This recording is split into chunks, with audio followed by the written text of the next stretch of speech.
உங்களில் எத்தனை பேர் இப்படி நினச்சிட்ருக்கீங்க? எனக்கு தைராய்டு இருக்குது, அதனால தான் வெயிட் குறையலையா அப்படிங்கிற கேள்வியை நிறைய பேர் கேட்டிருக்கீங்க. உண்மையை சொல்லணும் அப்படின்னா தைராய்டு இருந்தாலும் கூட நம்மளால் வெயிட் லாஸ் பண்ண முடியும்.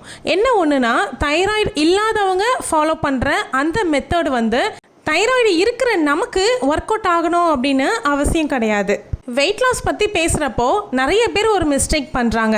ஒரு டயட் ஃபாலோ பண்ணிட்டு இருக்கும்போது சடனாக இன்னொரு டயட்க்கு ஜம்ப் ஆகுறது. ஒரு வாரத்துக்கு ரைஸ் சாப்பிடாமல் இருப்பாங்க, மற்றொரு வாரத்துக்கு டின்னர் சாப்பிட மாட்டாங்க. கொஞ்ச நாள் கழித்து பார்த்தீங்க அப்படின்னா திரும்பவும் பழைய நிலைமைக்கு திரும்பி இருப்பாங்க. நானுமே கூட இதே மிஸ்டேக்ஸை ஸ்டார்டிங்கில் பண்ணியிருக்கேன். ஆனால் ஒரு விஷயம் புரிஞ்சதுக்கு அப்புறமா வெயிட் லாஸ் பற்றின என்னுடைய பார்வையே முழுக்கவும் மாறிடுச்சு.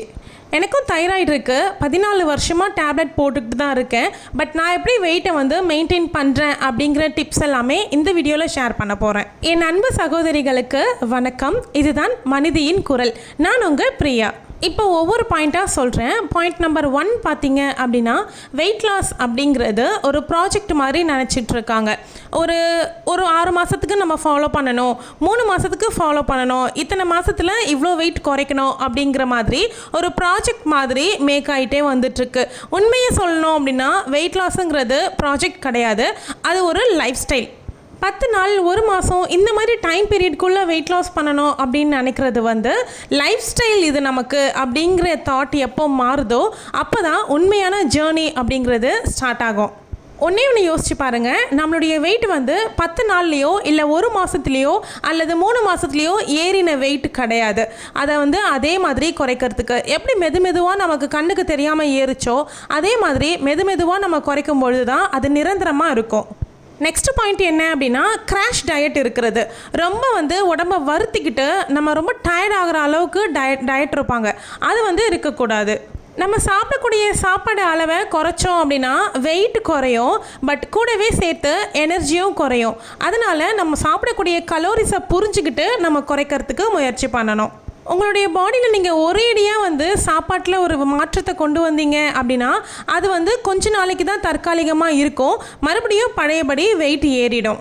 பாயிண்ட் நம்பர் 3 ரொம்ப முக்கியமானது, எல்லாரும் பண்ணக்கூடிய தப்பு. நம்ம சாப்பிடாமல் இருந்துட்டோம் அப்படின்னா நம்ம வெயிட் லாஸ் பண்ணிடலாம் அப்படின்னு நினைக்கிறாங்க. முக்கியமாக பிரேக்ஃபாஸ்ட்டை ஸ்கிப் பண்ணவே பண்ணிடாதீங்க. நேரம் இல்லை, ஆஃபீஸ்க்கு டைம் ஆயிடுச்சு, ஸ்கூலுக்கு டைம் ஆகுது, எனக்கு வேலைக்கு போகணும், இல்லை வீட்டில் நிறைய வேலை இருக்குது, அப்புறம் மதியமாக சேர்த்து சாப்பிட்டுக்கலாம் அப்படின்னு நினச்சி நம்ம பிரேக்ஃபாஸ்ட்டை ஸ்கிப் பண்ணிடுவோம். ஆனால் அதையும் சேர்த்து மதியத்துக்கு சாப்பிடும்பொழுது அளவுக்கு அதிகமாக நமக்கே தெரியாமல் சாப்பிட்டுருவோம். வெயிட் லாஸ் பண்ணணும் அப்படின்னு நினைக்கிறீங்கன்னா கண்டிப்பாக பிரேக்ஃபாஸ்ட்டை ஸ்கிப் பண்ணாதீங்க. நெக்ஸ்ட்டு 4th பாயிண்ட் என்ன அப்படின்னா, நம்மளுடைய மீலில் ப்ரோட்டீன் இருக்க மாதிரி பார்த்துக்கோங்க. நம்ம சாப்பிடக்கூடிய ஒவ்வொரு மீல்லையுமே ப்ரோட்டீன் இருக்கணும். கார்போஹைட்ரேட் கம்மி பண்ணிவிட்டு ப்ரோட்டீன் அதிகமாக சேர்த்துக்கணும். பால் பொருட்களில் ப்ரோட்டீன் நிறையவே இருக்குது. அப்புறம் முட்டை, பயிறு வகைகள், கொண்டைக்கடலை, பருப்பு வகைகள் இந்த மாதிரிலாம் ப்ரோட்டீன்ஸ் அதிகமாக இருக்குது. இந்த மாதிரி நீங்கள் சேர்த்துக்கோங்க. நமக்கு இப்படி சாப்பிடும்பொழுது வயிறு சீக்கிரமாக ஃபுல்லாகிட்ட மாதிரியும் இருக்கும், அதிகமாக சாப்பிட்றதையும் தடுக்கும்.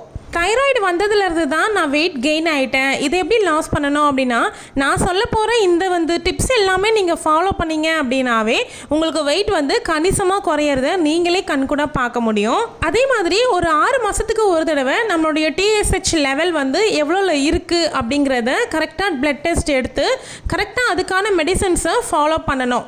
ஒவ்வொரு தடவையும் நம்மளுடைய லெவல் சேஞ்ச் ஆகும்போது டாக்டர் அதுக்கேற்ற மாதிரியான டோசேஜ் தான் நமக்கு மாற்றி கொடுப்பாங்க. அதே மாதிரி தைராய்டு டேப்லெட்ஸை மிஸ் பண்ணவே கூடாது. கண்டிப்பாக எம்டி ஸ்டொமக்கில் தைராய்டு டேப்லெட்ஸை உங்களுக்கு டாக்டர் என்ன ப்ரிஸ்கிரைப் பண்ணியிருக்காங்களோ அந்த அளவு கரெக்டாக எடுத்துக்கோங்க. நார்மலான ஒரு பர்சனை விட கம்பேர் பண்ணும்பொழுது தைராய்டு இருக்கக்கூடிய ஒரு பர்சனுக்கு வெயிட் லாஸ் அப்படிங்கிறது கொஞ்சம் ஸ்லோவாக தான் ப்ராசஸ் ஆகும். அது நார்மல் தான். அதனால் உங்களை நீங்களே ப்ளேம் பண்ணிக்காதீங்க. நம்மளால் இது முடியாது அப்படின்ற மைண்ட் செட்டுக்கு நீங்கள் வரவே வராதிங்க. பாயிண்ட் நம்பர் 5 என்ன அப்படின்னு கேட்டிங்கன்னா, தண்ணி நம்ம நிறைய எடுத்துக்கணும். அதாவது நம்ம வெயிட்டுக்கு தகுந்த மாதிரியான தண்ணி அளவு எடுத்துக்கணும். 20 கிலோ வெயிட்டுக்கு 1 லிட்டர் தண்ணி அப்படின்னு சொல்லுவாங்க. நீங்கள் இப்போது 60 கிலோ வெயிட் இருக்கீங்க அப்படின்னா நீங்கள் 3 லிட்டர் தண்ணி குடிக்கணும். அதுக்கு மேலே 80 கிலோ இருக்கீங்க அப்படின்னா 4 லிட்டர் தண்ணி குடிக்கணும். அப்போது உங்களுடைய வெயிட்டை வச்சு நீங்கள் கால்குலேட் பண்ணிக்கோங்க. ஓகேங்களா? தண்ணி மிஸ் பண்ணக்கூடாது. சம்டைம்ஸ் நமக்கு தாக உணர்வை கூட நம்ம பசின்னு நினச்சி சாப்பிட்ருவோம். ஆனால் தாக உணர்வாக தான் இருக்கும் அது. அந்த டைம் நீங்கள் நிறைய தண்ணி குடிச்சிங்க அப்படின்னா உங்களுக்கு வந்து பசி வந்து அடங்கிடும். அப்புறமா தான் தெரியும், ஓ நமக்கு தாகம் தான் எடுத்துருக்கு போல், நம்ம பசின்னு நினைக்கிறோம் அப்படின்னு தோணும். அதனால் நம்ம எந்த அளவுக்கு தண்ணி குடிக்கிறோமோ அந்த அளவுக்கு வெயிட் லாஸ்க்கு நம்ம பாடி வந்து ரொம்ப சப்போர்ட் பண்ணும்.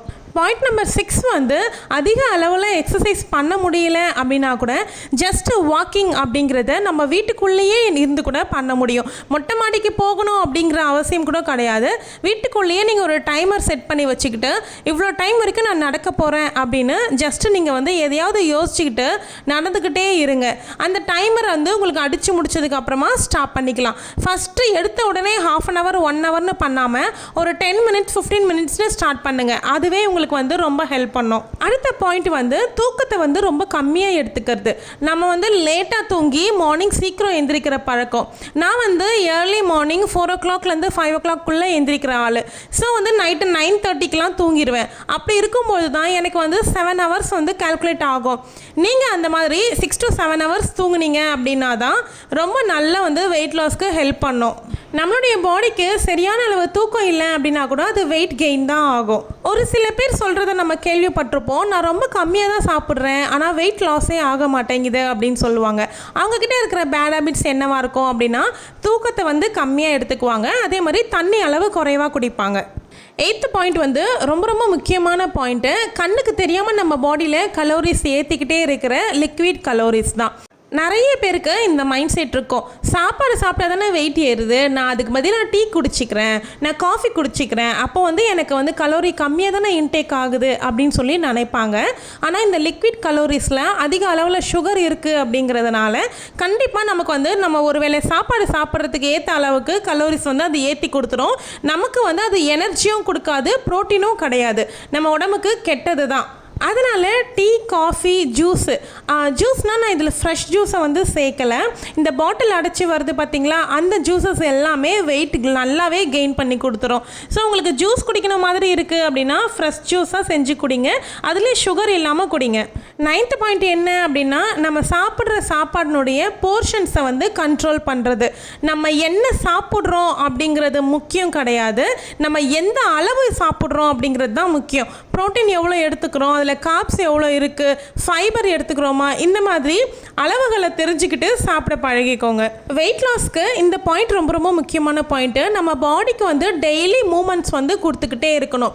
ஒன்று எக்ஸசைஸ் நல்லா பண்ணுறவங்களா இருக்கலாம், அப்படி இல்லை அப்படின்னா நம்ம வீட்டு வேலைகளையே நம்ம நல்லா வளைஞ்சு நெளிஞ்சு பண்ணணும். அப்படி பண்ணுறோம் அப்படின்னாவே நம்ம பாடிக்கு வந்து ஒர்க்கு கொடுத்துக்கிட்டே இருக்கும் பொழுது அதில் இருக்கக்கூடிய ஃபேட்ஸ் எல்லாமே கரைய ஆரம்பிக்கும். நம்மளுடைய வீட்டு வேலைகளை நம்ம நல்லா பண்ணோம் அப்படின்னாவே நமக்கு எக்ஸசைஸுங்கிறதே தேவை கிடையாது. முக்கியமான விஷயம் என்ன அப்படின்னா 7 days டயட் இருக்கிறது, டீடாக்ஸ் சேலஞ்ச் பண்ணுறது, இந்த மாதிரி ரொம்ப ஹார்டான டயட் எல்லாமே அவாய்ட் பண்ணிக்கோங்க. 11th பாயிண்ட் என்ன அப்படின்னா கம்பேரிசன் பண்ணவே பண்ணாதீங்க.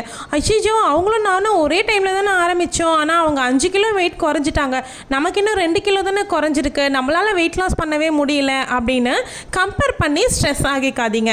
எந்த அளவுக்கு நீங்கள் ஸ்ட்ரெஸ் எடுத்துக்கிறீங்களோ அந்த அளவுக்கு உங்களுடைய வெயிட் லாஸ் வந்து ப்ராசஸ் ரொம்ப ஸ்லோ ஆகிரும். அடுத்த பாயிண்ட் வந்து கன்சிஸ்டன்சி. எந்த ஒரு விஷயமா இருந்தாலும் நமக்கு ஒரே நாளில் எல்லாமே மாறிடும் அப்படிங்கிறது கிடையாது. தொடர்ந்து ஒரு விஷயத்தை பண்ணிக்கிட்டே வரோம் அப்படின்னா நிச்சயமாக ஒரு நாள் மாறும் அப்படிங்கிறதுல எந்த ஒரு மாற்றமும் கிடையாது. அதனால் கன்சிஸ்டன்சியாக ஃபாலோ பண்ணுங்கள். 7 நாள் 10 நாள் அந்த மாதிரி இல்லாமல் 1 மாதம் 3 மாதம் இந்த மாதிரி ஃபாலோ பண்ணிவிட்டு சேஞ்சஸை நீங்கள் விசிபிளாக பார்க்க முடியும். முக்கியமாக 100 days சேலஞ்சுங்கிறத ஃபாலோ பண்ணிங்க அப்படின்னா ரொம்ப ரொம்ப உத்தமம். நெக்ஸ்ட் பாயிண்ட்டு பொதுவாக எல்லாருமே பண்ணுற மிஸ்டேக் தான். நம்ம வெயிட் லாஸ் ஸ்டார்ட் பண்ணிட்டோம் அப்படின்னாவே தினமும் வந்து வெயிட் மிஷின் வச்சு நம்ம வெயிட்டை செக் பண்ணிக்கிட்டே இருப்போம், லாஸ் ஆகுதா.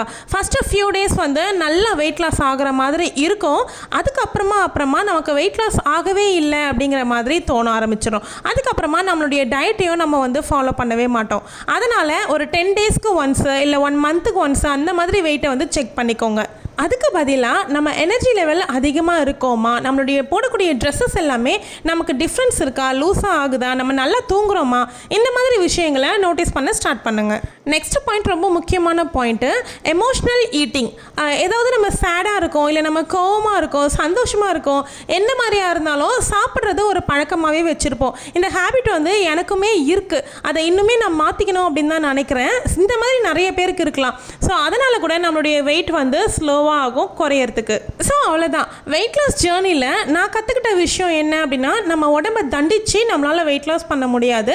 அதுக்கு பதிலாக நம்ம உடம்பை அண்டர்ஸ்டாண்ட் பண்ணி கேர் எடுத்துக்கிட்டிங்க அப்படின்னா கண்டிப்பாக வெயிட் லாஸுங்கிறது சாத்தியமானது தான். இந்த டிப்ஸ் எல்லாமே ஃபாலோ பண்ணி பாருங்கள், அவசரப்படுத்திக்காதீங்க, கன்சிஸ்டன்சி இருந்தாவே போதுமானது. வீடியோ பிடிச்சிருந்தா வீடியோவுக்கு லைக் பண்ணி ஹைப் கொடுங்க. மனிதியின் குரல் சேனலை சப்ஸ்கிரைப் பண்ணிக்கோங்க. தேங்க்யூ.